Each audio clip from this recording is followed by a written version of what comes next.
నాగులమ్మ పైడిద్దరాజును పెళ్లి చేసుకుందా లేదా?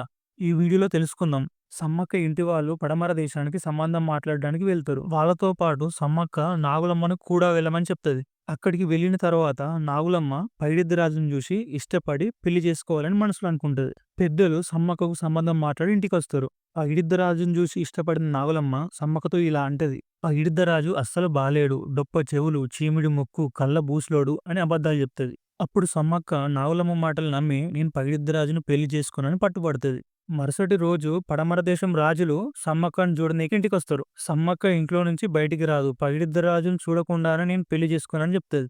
అన్ని మాట్లాడుకున్న తర్వాత చేసుకోనంటే పడమర దేశం రాజులు ఒప్పుకోరు కదా. అయితే నాగులమ్మనిచ్చి పెళ్లి చేస్తామని పడమర దేశం రాజులను ఒప్పిస్తారు. పెద్దలందరూ పగిడిద్దరాజుకి నాగులమ్మకి పెళ్లి చేయాలనుకుంటారు.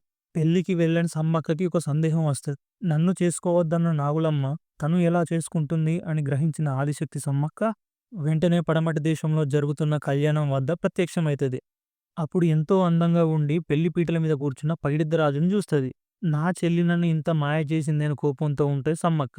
అది చూసిన నాగులమ్మ అక్కడే ఉన్న ఒక వస్తువుతో సమ్మక్క మీదకి విసురుతుంది. అది కాస్త సమ్మక్కకి కాకుండా పైడిద్దరాజు కంటికి తగులుతుంది. ఖచ్చితంగా పైడిద్దరాజు నన్నే పెళ్లి చేసుకోవాలని పట్టుబడితే పైడిద్దరాజు ఇద్దరిని పెళ్లి చేసుకోవడానికి ఒప్పుకుంటాడు. అదే పెళ్లి పీటల మీద సమ్మక్కకి నాగులమ్మకి ఇద్దరికి తాళి కడతాడు. వీరికి పెళ్ళైన తర్వాత సమ్మక్కకి ఒక బిడ్డ పుడుతుంది. తనే సారలమ్మ. నాగులమ్మకి ఇద్దరు కొడుకులు పుడతారు, జంపన్న, ముయ్యన్న.